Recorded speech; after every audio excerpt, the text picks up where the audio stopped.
Hi, everyone, and welcome to today's webinar from Startup to Defense Player, how early stage dual use companies can shape policy and, most importantly, secure funding. This session is designed specifically for founders, innovators, and early stage teams building dual use technology. And we are absolutely thrilled that you are here with us today. I'm Lin Huang, CEO of The Outpost, a national security innovation firm that helps startups and small businesses enter and scale in the federal market.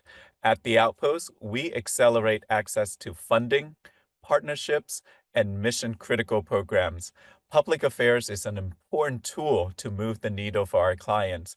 Public affairs isn't just about messaging, it's essential to shape policy, winning trust, and accessing funding in the federal ecosystem.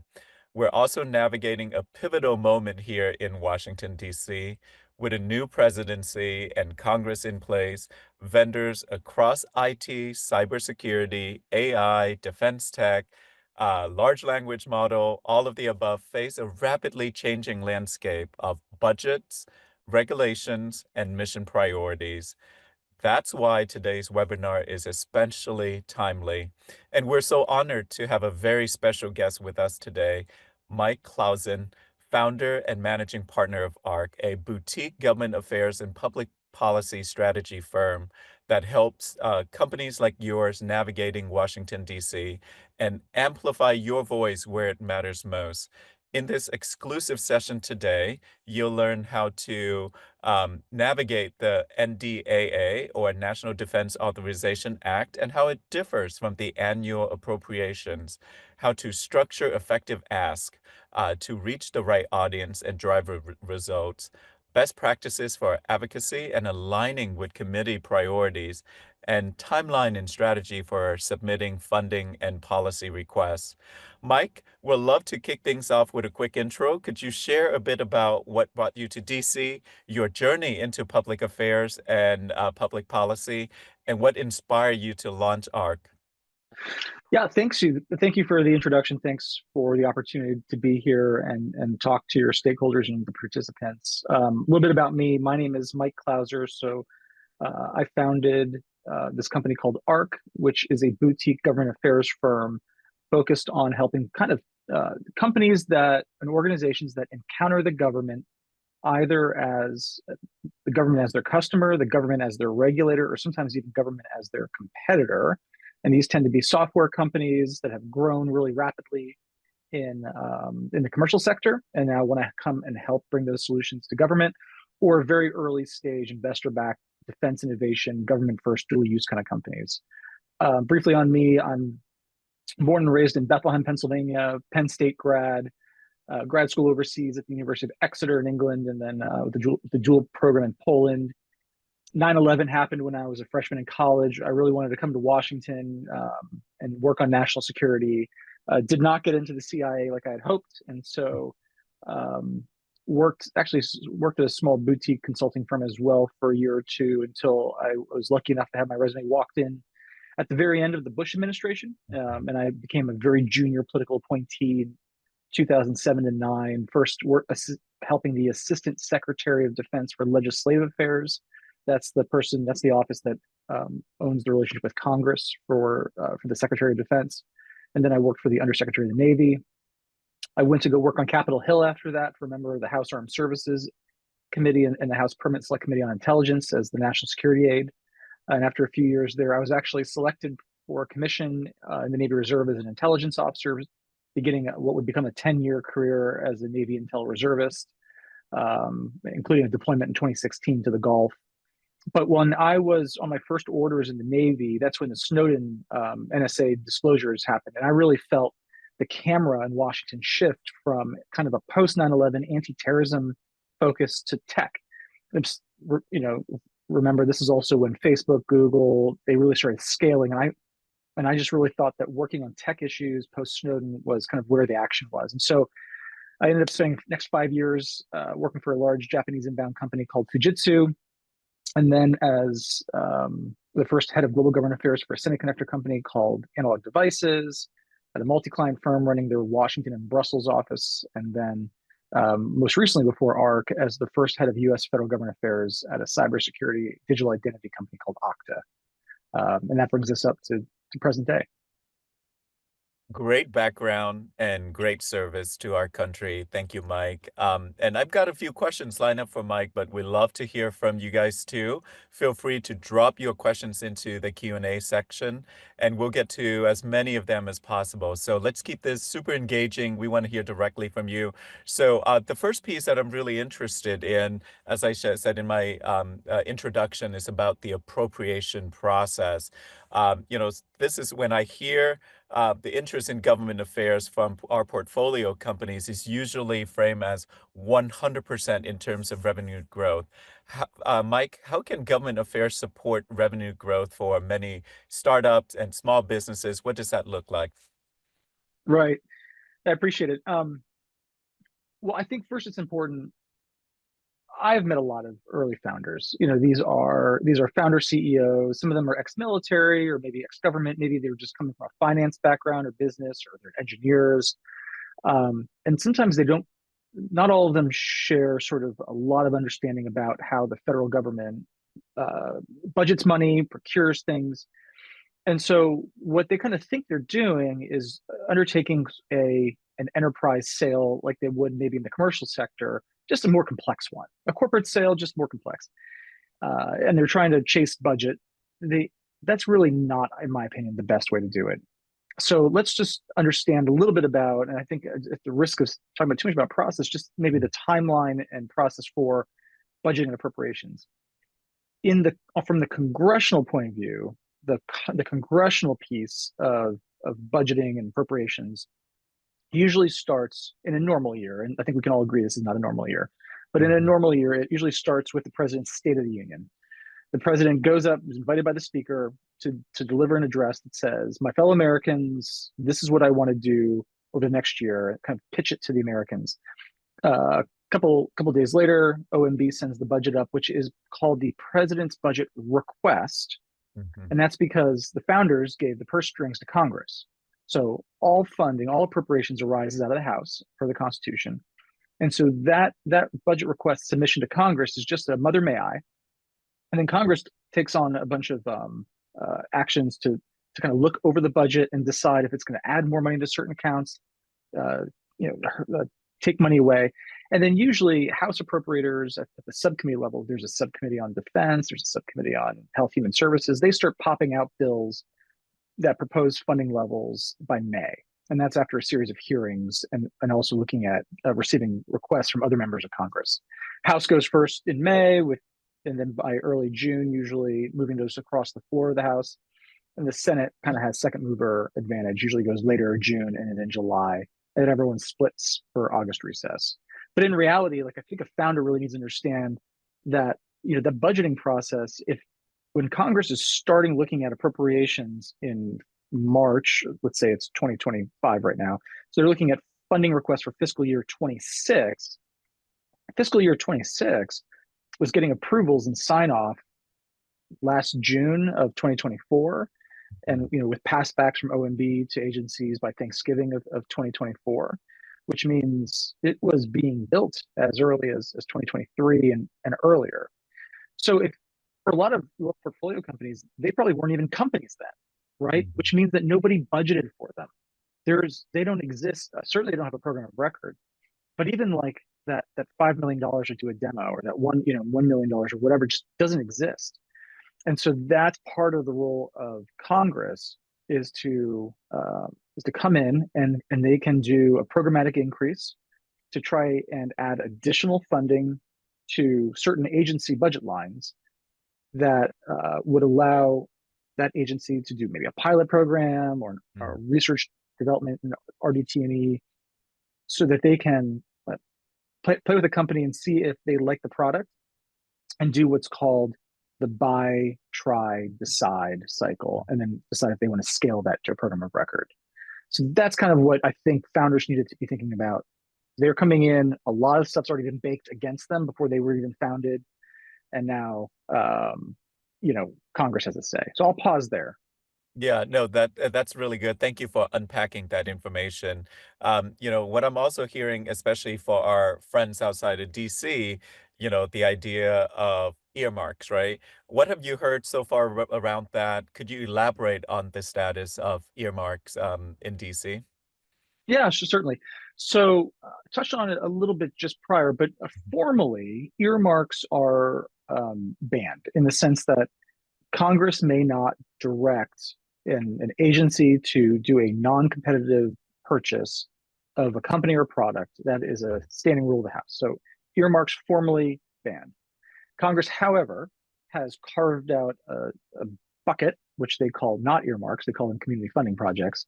These were things like, if there was spending to go build a federally funded like nonprofit hospital or a bridge, right? When the Baltimore Bridge fell down, right? They would call that not an earmark. Yeah. They would call that a community funding project. And then where your portfolio would care about is what I mentioned in my kind of previous remarks about this thing called a programmatic increase. So that is Mhm. Congress using their lawful power to say on this funding line, let's call it Air Force Research Lab, and let's say there's a funding line there for a certain kind of technology, it could be radiological, it could be air, hypersonics. They You can see Congress amend it and saying plus $5 million plus Mhm. $10 million for, and then sort of a cryptic description.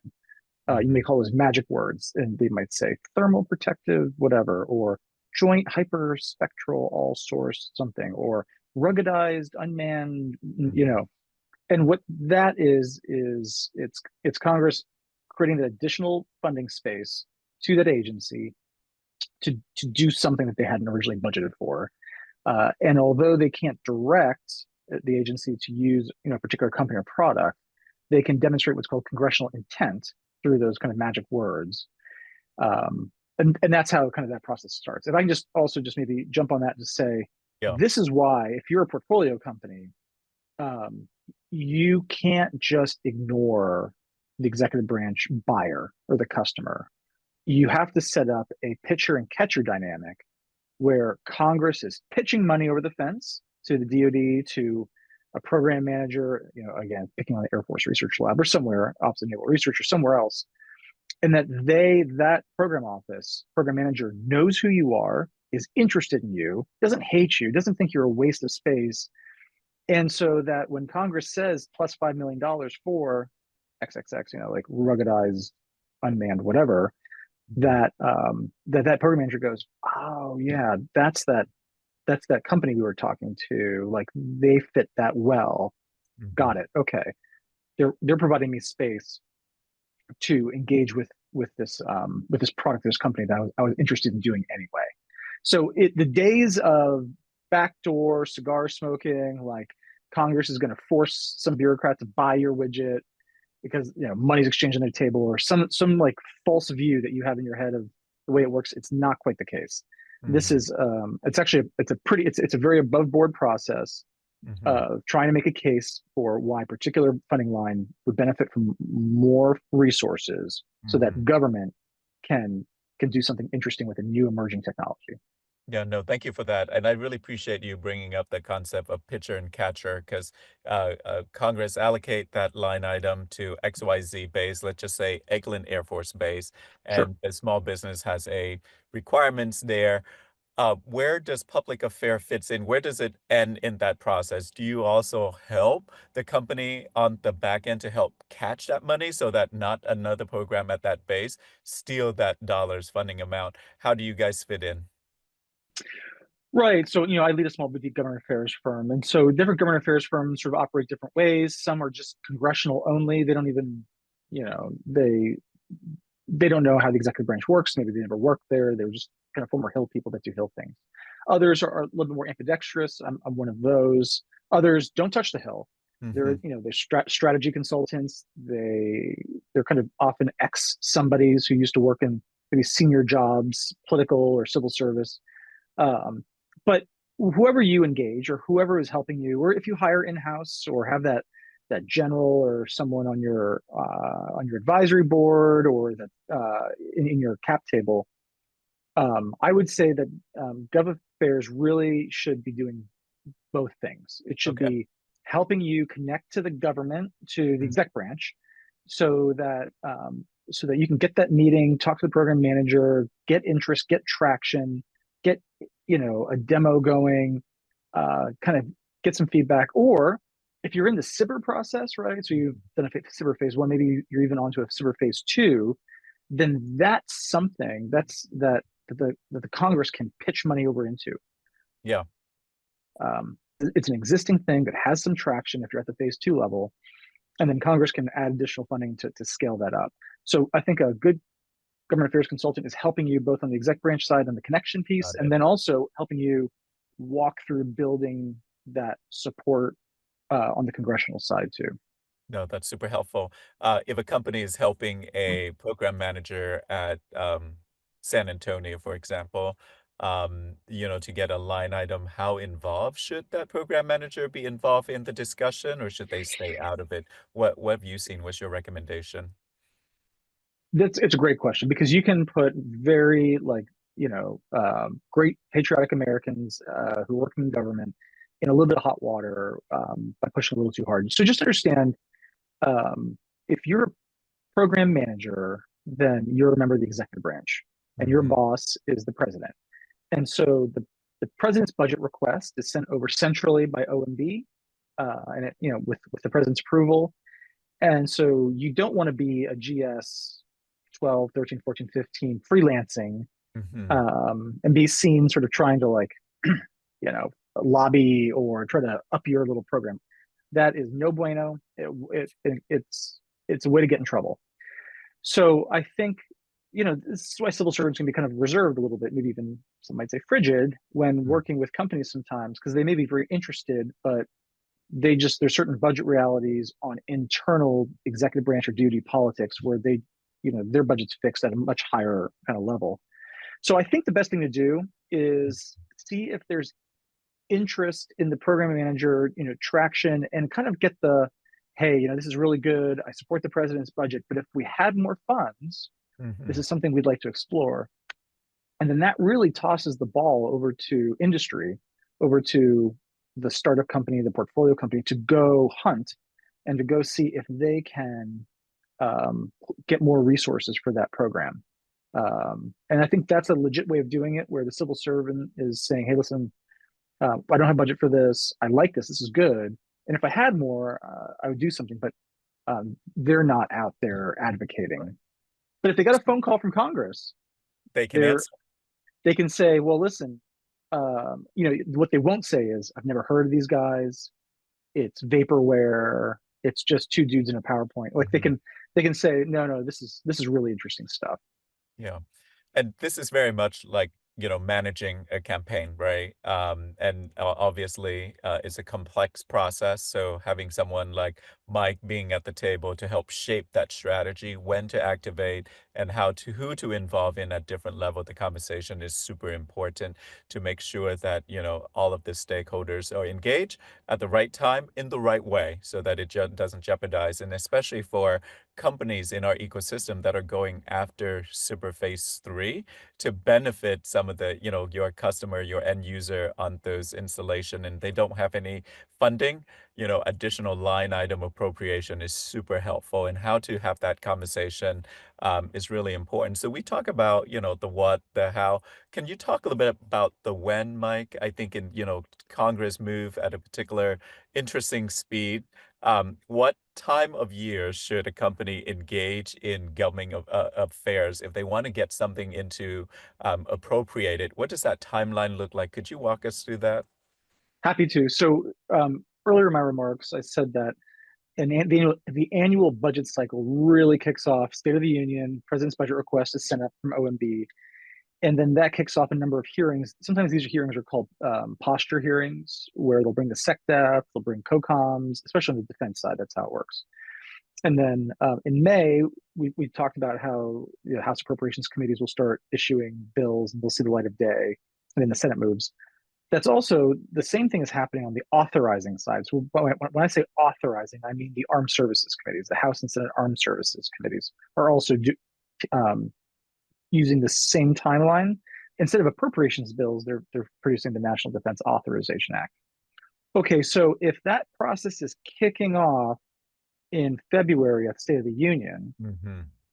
and then the output is either the NDA or these approps bills kind of come May, early June. Here's what's happening in between. Um, Sometime around, and this year it was super early because it was kind of a wobbly year because of the turnover. But member offices, so let's say the office of Congressman so and so, Hmm. they'll have often forms or a Google form or what we call a portal where outside groups like private sector companies, like startups, can Hmm. put a request in for either a policy change that might be carried in the NDA or a programmatic increase that would be carried in appropriations. Those deadlines, the earliest one that I saw was President's Day. It was February 21. They're earlier in the House because again the House moves first, a little later in the Senate. So all the appropriations deadlines were in the House were basically closed by Hmm. second week of March. Yeah. And same thing for Senate authorizing. So if you wanted an NDA in the Senate, that was also sort of first week of March. Senate appropriations is the last to go, and that's still open right now, but it's closing rapidly. So if you want to get hit those deadlines, have everything ready to submit. So the line item you want to plus up, the program element number, all of those things by between President's Day, in mid-April. That Mm. means you have to build those things before that, January, December, November. It also means that you should try to meet with the congressional offices you're looking to carry those things for you prior to you submitting those. Mhm.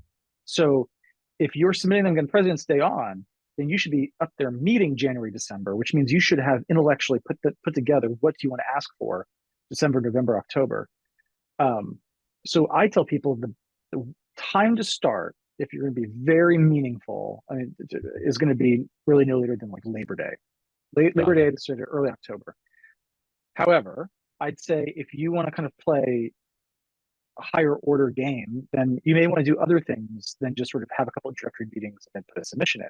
Maybe you Yeah. want to get folks to your offices, get them to come see the factory floor, meet the employees, do a town hall, do leadership. If that's the case, there really is there's no bad time to start. Even though Mhm. right now a lot of deadlines are closed or closing for fiscal year 26, that Mhm. doesn't mean if you're behind the eight ball, you shouldn't be starting now thinking about 27 because staff travel. They'll be traveling in the spring, in the summer. Maybe they can come by over August recess. And so doing those early meetings now, so it's like, yeah, I'd love to come out when we do that staff Mhm. bailout to wherever in August so that you can build that relationship so it's much smoother sailing. Yeah. So anyway, I And would say there's really no it's bad time to about start. relationship, it's about, thinking ahead and plan ahead. So just try quick translation for companies in our ecosystem. If Sure. they're looking to do StratFi in 2027 and also let's say a phase 3 in 2027, that means they have to start engaging with members of Congress and the Hill the fall of 2025. Does that sound about right? In the fall of 2025, Yeah, you are definitely fiscal year 26 is locked. done. There, That's right. and so you are thinking about what's my strategy Or for shaping the fiscal year 27 budget environment. that's exactly it. So, ecosystem companies, this is very much in advance, but it is about relationship, it's about engagement. Obviously, if you have specific asks, there's clearly a timeline for that. But if you're looking to engage, the best time is always to start now, right? To engage with their legislative director, meeting with them in person, have the conversation, understanding their priorities, and having them understand your priority as well. That's super important. And the best time to ask is when you don't need it, right? So cultivate the relationship is what I'm hearing here from Mike. Equally important. Let me pass forward the conversation a little bit. You mentioned other toolkits, and we've been talking about appropriations. Thank you for going in depth about that. Sure. What's the difference between the National Defense Authorization Act, the NDAA? I know that, there are Sure. different level of understanding here in the crowd. Just want to make sure that everyone's on equal footing. What's the difference between the NDAA and the appropriation? So talk to us about the NDAA process, Mike. Sure. Happy to. So in Congress, there are two flavors of congressmen. There are authorizers and there are appropriators. And so, when you go to, so if you meet someone that sits on the House Energy and Commerce Committee, Yeah. they have they're authorizers. They have oversight on for policy and for the U.S. law, for, energy and commerce land on things like EPA, things like HHS. For armed services, they oversee Title 10 U.S. Code, which governs the Department of Defense. Um, and they also actually have the nuclear weapons complex, so NNSA at DOE. So that's the Armed Services Committees, House and Senate. They don't spend money. What the laws that they write don't actually write the check over to the Treasury that spends the money, but they can authorize authorities, and sometimes these are very important. So think about it. I mean, from an American point of view, just like zooming out, they authorize end count, the number of officers and enlisted that the Army may have, the Navy may have, the number of general and flag officers that each can have. Like these are the kinds of things they do. But from what your portfolio companies would care about, they can also authorize a pilot program. Mhm. They can direct the Navy to authorize a pilot program to do XYZ, say autonomous submarines. Recently, a cybercom official at an event downtown said that the fiscal year 23 National Defense Authorization Act authorized cybercom use of AI to do certain network patterning and anomaly detection. Um, so it's Congress giving authorities to the military, to the DoD, to undertake certain actions. And sometimes that can be very important because the executive branch can be a little squeamish, like, hey, we don't want to do it unless we're told to do it, or we would Mhm. really benefit from political top cover. Um, and that can all happen in bill text. But here's just another thing that I think your folks should really understand too. There's two products we're talking about. Mhm. One is the bill text, and that's the thing that will be enacted by the president and become law. That's the thing that actually changes Title 10 U.S. Code. Yep. There is also the House and Senate Armed Services Committees each issue a report that accompanies the NDA bill text. There is going to be a HASC, or House Armed Services Committee report, accompanying the NDA, and a SASC, or Senate Armed Services report. These documents are used to demonstrate congressional intent, and they can be very emotional documents, very emotive. They'll include language like the committee is very concerned about the department's use of blah blah blah. The committee commends the department and is pleased with the progress the department has made. And so it'll use shaping language to kind of tell the DoD how they're doing. And then at the end of these reports, this is where you see funding tables. Mhm. This is where it'll break down Army, RDT&E, Army procurement, Army personnel. This is when people talk about colors of money. Is it Mhm. is it operations and maintenance money, the RDT&E money? The appropriations, the defense appropriations, they also have a committee report that have the same tables, um, but they will be different. So the tables that the HASC, or the House Armed Services Committee, the authorizers build, are what the HASC thinks it should be, and the tables that the appropriators build are what the appropriators think it should be. Who wins? Appropriators. So it's often said, if it ain't appropriated, it ain't. So why even bother talking to the armed services folks if it doesn't matter? It's because sometimes appropriators will say, "Hey, we don't want to give money to something that hasn't been authorized." That's right. So if now, if the authorizers have authorized that funding line in a prior year, then appropriators will feel more comfortable coming along and saying, "Okay, I'll appropriate money for it." So it is important. You should not ignore the armed services, the authorizing committees, and their funding tables, simply because they're not the appropriations committee. It's an important thing to do, and it's also a good signal. It also means if you're the DoD, Mhm. and let's say you have a little excess scratch laying around, Yeah.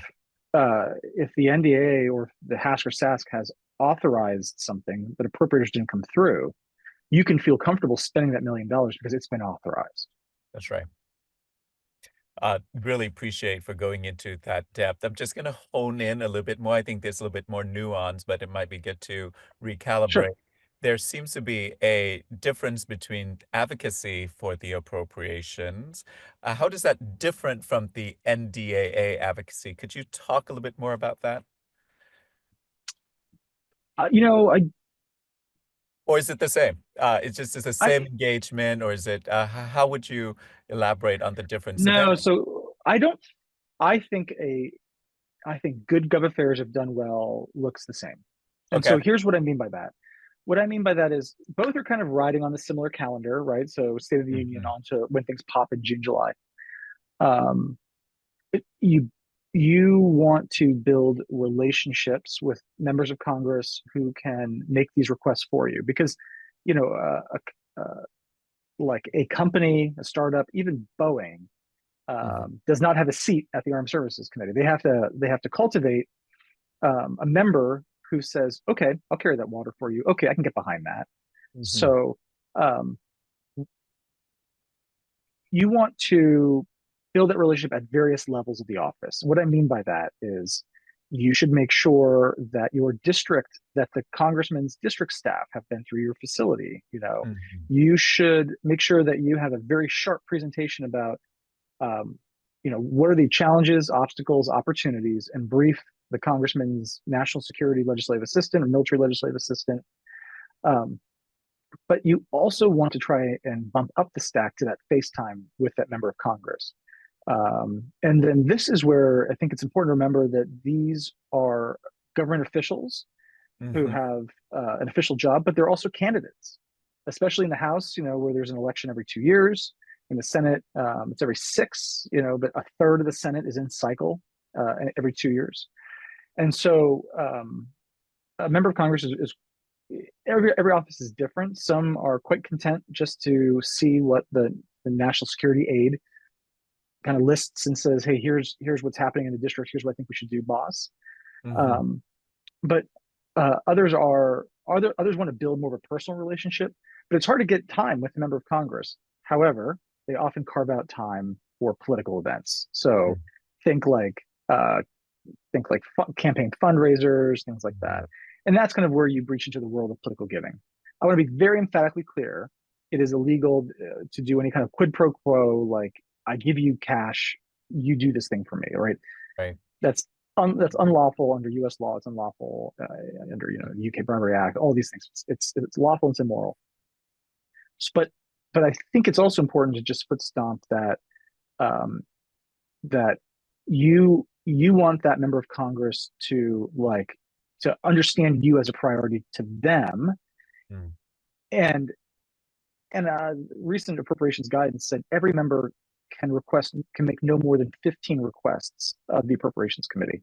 So there's a cut line, right? There's a 1 through 15 cut line. And so when that member of Congress goes behind a closed door with their chief of staff and says, "Hey, who are we taking care of this year? Like, who's our top 15?" It's Hmm. important that they've seen your face, that you've met them, that um, and so I think political giving is a useful way of getting that face time of that sort of access. But there should be no expectation on the person, writing a check that it's like that they're paying for an outcome, right? That's again illegal. Hmm. And then and that's likewise returned by the member of Congress. But I think it's a good way of getting an at bat and getting some face time. Right. No, thank you for touching on that question that was on my mind as well. And I think in this ecosystem is the political fundraising piece. Obviously, your guy or the person that you're interested in working with has to be elected, right? And political fundraising is important piece in making sure that the candidate represent your value and your vision, aligning you with your companies and the technology that you're doing, that they're excited. Number one, they know about it and they're excited and that they're also elected to be able to do all of those things, right? And then push those priorities forwards. Thank you for touching on that piece. We're going to move into lightning round. So this is a good midpoint in our conversation to remind all of our, participants here. If you have questions, please feel free to enter them into the Q&A and we're going to answer them live. I see Herbert already put his question in there. We'll get to that in a minute here. But, just real fast, Mike, on some of these lightning round questions, and then we'll get to the Q&A section. When you are looking for business or companies are coming to you, at what stage should a government contractor or an IT begin engaging with government affairs? What are you looking for in those companies? It's a great question. So for me myself, I come from my background is working for some of these larger companies. Analog Devices was $6 billion, Okta was $2 billion a year, and so for that set of companies, I get asked a lot, and it's if you're a commercial first software company, commercial first tech, you want to engage government affairs when you're pivoting and verticalizing your federal sales. So you're kind of shifting from, hey, we're just growing as fast as we can in revenue to, okay, let's come into federal. Let's hire a VP federal sales. If you're a cloud company, maybe you've started down the path of FedRAMP moderate or high. So you're doing the right compliance things to actually make sales and to play the game from a sales kind of compliance point of view. When you're doing those things, then it makes sense to kind of bring in gov affairs to build that relationship. But that's kind of a commercial first kind of SaaS or tech company. If you're a defense first, inherently dual use, kind of defense early company, and you're going down like the cyber route, or you really think that like DoD has to be an early customer, or you're going to exit the market, then I really think you should start very early with gov affairs, like very early. I don't think you should start if you're just, I mentioned this before, two dudes in a PowerPoint who maybe just raised $500,000, because the cycle I talked about just won't allow for that. I mean, again, if you need to build relationships in the fall, file your requests in the spring, and see an indication of an outcome in the spring, but the president won't enact your law until December, then you probably don't have enough runway even to breathe, right? Let alone to like. Right. So you should probably be a place where you have some traction with the executive branch, something where the Congress can pitch over the fence to the executive branch to kind of pour some gasoline on the fire. That's when you should be ready to do government. Got it. Next question for you. What's the difference between hiring in-house government affairs professionals versus an external lobbying firm? Well, I mean, obviously, with a W-2, you own them. But when I was in-house as the head of U.S. Federal, I had an external government affairs resource as well.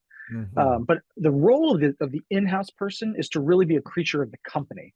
And that means that have the trust and buy-in of the CEO, of your kind of Fed sales leader, maybe like your chief revenue officer, understand the company's culture and then translate that out into government. And that might be, we're talking federal here, but that could be state, local, it could be global, it could be Brussels, it could be Beijing, it could be wherever you're doing business. But that job is to manage gov affairs for the company and then be the issue owner. You bring a consultant in usually when you want some expertise, like, oh, I need help with Congress, or more specifically, I need help with, say, the New Democrat Coalition, or I need help with the Freedom Caucus folks, or the new admin, right? That's kind of when you would start using consultant. Just a quick note, at the risk of sounding too salesy here, my little niche is I try to go to market as a kind of fractional VP Gov Affairs. Because I've been in-house, and so I'm happy to register as a lobbyist and do the congressional piece. I've been prior exec branch, and I kind of want to be that utility infielder for companies where they're just not ready to shell out base bonus benefits for a full in-house hire, but want to dip their toe into that. No, thank you for that overview. Let's get to our participant. There are a few questions here. Feel free to continue to add them up. Herbert said, thank you, Mike. Can you help me understand what specific things your company does? Does it help startup conduct lobbying, political side, or enable pilots, military use side, or something else? From Herbert. Yeah, I mean, my little firm does a variety of things based on what the client needs are. So I took a client to brief a program executive office last week.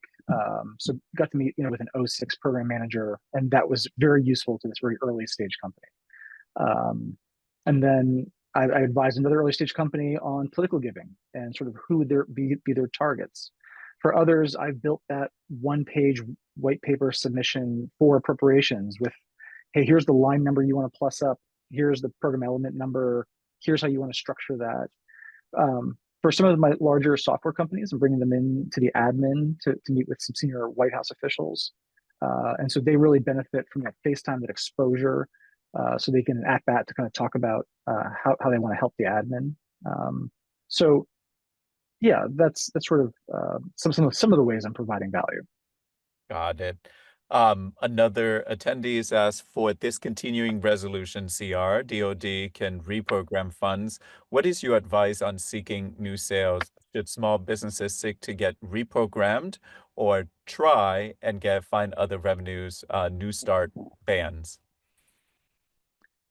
Well, okay, so let's talk about the CR for a second. So CR. yeah. So the fiscal year 25 CR, uh, it it's different between Fed Civ and DoD. So in Fed Civ, the law reads that unless something was zeroed out or prohibited in fiscal year 24, because remember, it's taking 24 money and the resolution's continuing that thing in 25. So unless something was prohibited in 24, um, there's no prohibition on a new start in Fed Civ. So Mm. just keep that in mind. If you have a technology, a software, whatever, if you're trying to go to market in DHS or labor or ed or whatever, that's they can start new. For DoD, it is no new starts unless it was mentioned in the House or Senate versions of the fiscal year 25 defense appropriations bills, both of which died on the vine when Congress couldn't come up to an agreement. Um, so if you were working, if you were working that process and you had language in there, the DoD can absolutely spend money on you. And then to confuse things even more, the appropriators, just like a week or three ago, came out with a new blended chart and said, we didn't come up with a final fiscal year 25 appropriations bill, but if we did, here's what we would have done. And so they sent that over to the comptroller. So again, if there's something in there, feel free to go for it. There's not new starts are allowed if you can kind of read yourself into one of those funding lines. But I wouldn't say it's not a no new start. There's some nuance there. Got it. Thank you for pointing out that nuance. The next question has to do with the CMMC. How does CMMC impact timeframes for context to be eligible for DoD contracts awards? Contractors must demonstrate cybersecurity maturity model certification, CMMC compliance. Do you have any additional context around that? Yeah, just to say that CMMC is a product of the first Trump administration. So the personality behind that was Katie Arrington. She is now the acting DoD CIO. So there's a strong champion for CMMC that is back in. That said, the nominee for this Undersecretary of Defense for Acquisition Sustainment, Michael Duffy, um, he said that and other regulations will be under review. So CMMC right now is kind of under a Trump review. So it's kind of TBD on how that'll pop out, if it'll take the same form that it took during those kind of last 4 years of the Biden-Harris administration, if it'll be trimmed down, if it'll be improved upon.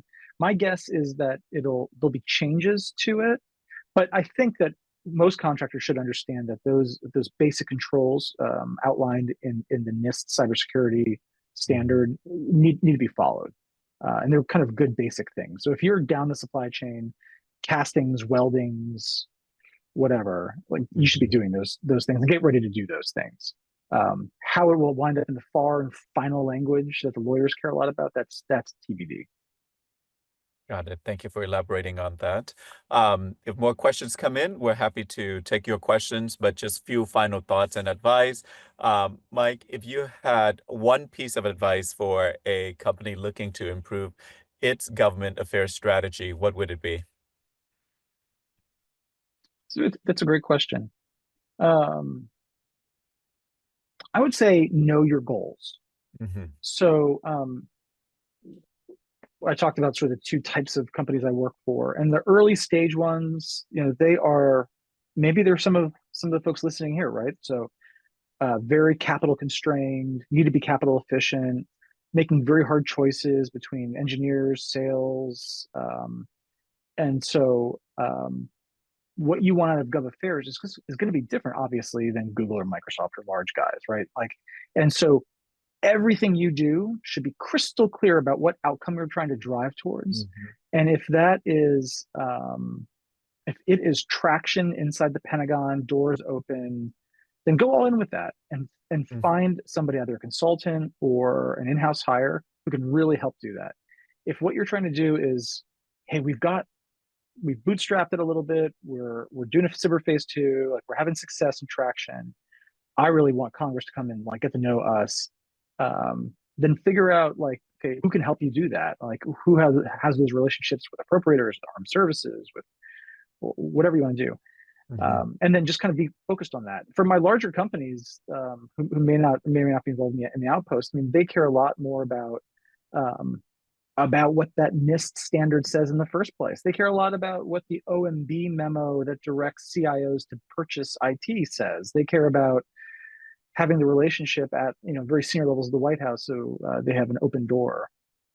And that's quite aside from an earmark and appropriations bill that might be you know live or die for an early stage startup.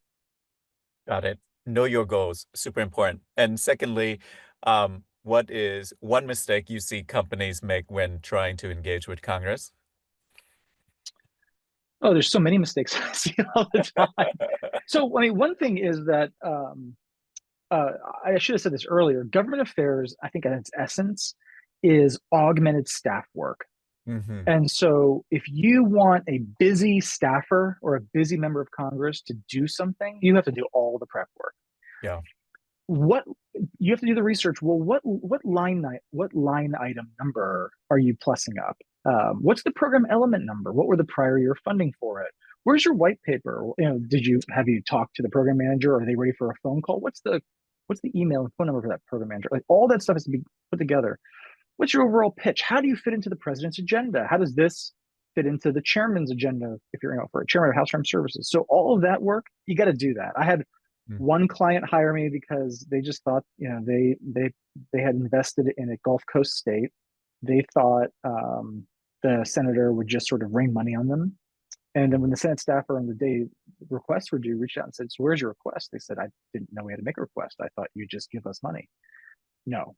So you have to do the prep work. So that's a Right. that's a mistake. And starting too late. I mean, I've had clients come to me even nowish, and they say, "Okay, ready to let's get going on Gov Affairs for fiscal year 26." I'm kind of Mhm. like, "Sorry guys, but like It's the doors done. are it's done. It's It's done." done. And they Yeah. in their head, they're thinking, "Well, I'm trying to be a capital efficient CEO. I didn't want to like just pay some consultants endless retainer."